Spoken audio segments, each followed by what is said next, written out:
La Secretaría de Transportes y Tránsito del municipio de Bello ha inmovilizado un amplio grupo de vehículos, debido a que sus conductores han cometido algunas infracciones y no han pagado su multa.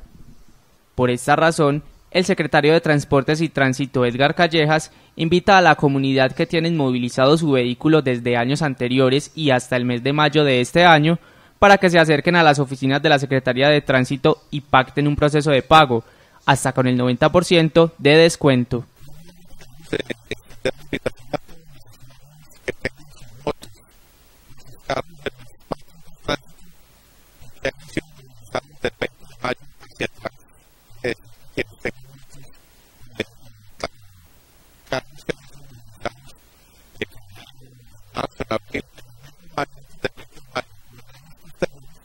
Para que se acojan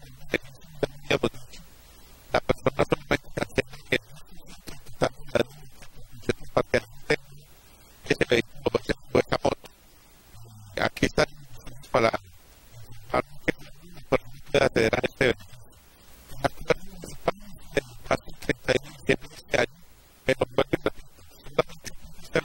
Para a las que le han comunicado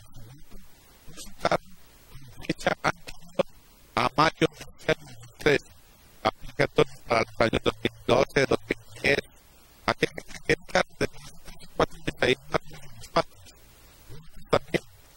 Entonces, el llamado para que a ese beneficio de 90 que estamos en el que es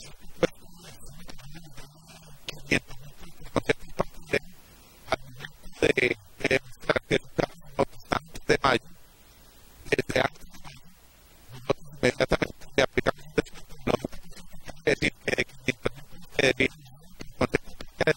a título paga inmediatamente